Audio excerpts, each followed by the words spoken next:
আসসালামু আলাইকুম, good morning, good evening and good afternoon. Right, এটা হচ্ছে আপনার এই কন্টিনেন্ট মানে বেদে।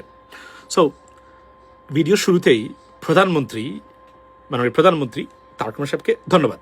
কি ধন্যবাদ? সেটা হচ্ছে উনি আজকে দেখলাম খবরে ব্রিক্সে যাচ্ছেন না প্রধানমন্ত্রী। ভারতীয় প্রধানমন্ত্রীর আমন্ত্রণে ব্রিক্স সম্মেলনে যাওয়ার কথা মানে আমন্ত্রণ জানিয়েছিলেন বাংলাদেশের প্রধানমন্ত্রীকে। আমরা সেটা কনসার্ন প্রকাশ করেছি।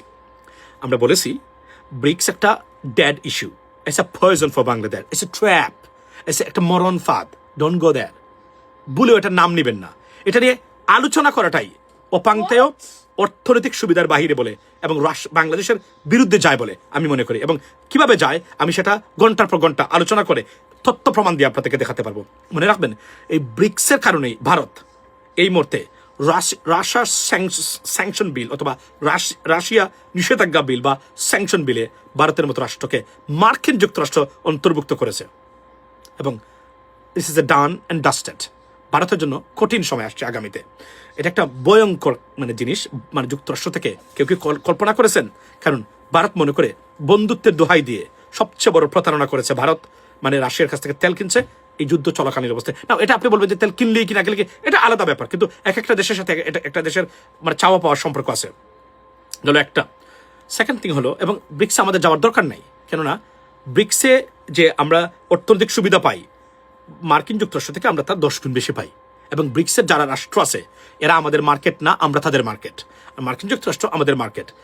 সুতরাং মার্কিন যুক্তরাষ্ট্র took BRICS as an enemy organization or alliance, right? It's an anti-US alliance or de-dollarization alliance. তারা মনে করেন, and which is we have to comply with that because এটা আমাদের দেশের স্বার্থের জন্য। বাই দ্য ওয়ে, তো এটা করেছেন সরকার, ধন্যবাদ। এবং দেশকে বাঁচিয়েছেন। এটা একটা মরণ ফাঁদ তৈরি করেছিল ভারত আমাদের। তারা যে বুঝেছেন আমাদের কথা, রাষ্ট্রের কর্তা ব্যক্তি আছেন তারা এটাকে সুন্দরভাবে বিবেচনা করেছেন, থ্যাঙ্কস টু প্রাইম মিনিস্টার। এবং এটা সেম টাইম আর একটা ভয়ঙ্কর কাজ করেছেন সরকার ভারতের বিরুদ্ধে। সেটা হচ্ছে ভারত থেকে আমদানিকৃত পচা 8 লক্ষ মেট্রিক টন চাল, আমি যদি মিস্টেক না করি, ভুল না হয় আমার, যে কোনো একটা অ্যামাউন্ট ফেরত দিয়েছেন। নজিরবিহীন ঘটনা। বাংলাদেশের ইতিহাসে এটা ঘটে নাই অতীতে কখনো। এই প্রথম বুঝবেন।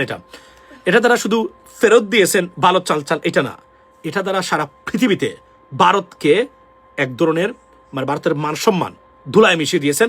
অর্থনৈতিকভাবে মারাত্মক ক্ষতি করেছেন বাংলাদেশের সরকার। কিভাবে? ভারত চাল রপ্তানি ভারতের অন্যতম বৈদেশিক মুদ্রা অর্জনের একটা খাত। এবং এই যে বাংলাদেশ চাল রপ্তানি, এটা সারা পৃথিবীতে অলরেডি চলে গেছে। এই খবরটা, এটা দ্বারা প্রমাণ হয় ভারত খারাপ বা নিম্নমানের পণ্য বা চাল বিক্রি করে অন্যান্য দেশে। It's gonna be high alert সব জায়গাতে। তো এই যে দুইটা কাজ করেছেন, এই দুইটাই ভারতের বিপক্ষে গেছে। ইন ডিটেইলস আমি আমার ইউটিউবে চ্যানেল US বাংলাতে আলোচনা করেছি। Go and check. Thank you so much for watching and that's what it is. এগুলাই 36 জুলাই পরবর্তী পরিবর্তন। আর অনেকগুলো পরিবর্তন আছে। তো এই যে এগুলা কি কখনো কল্পনা করেছিলেন আপনারা? এগুলা কি ঘটতেছে না এখন? এগুলা ঘটতেছে। সুতরাং আমি বলি, সরকারি দল বিরোধী দল মিলে ঐক্যের রাজনীতি এবং ইন্টেলেকচুয়াল রাজনীতি যদি প্রতিষ্ঠা করতে পারেন, there are many more things to come. Have a blessed day. See you next time. Assalamu alaikum.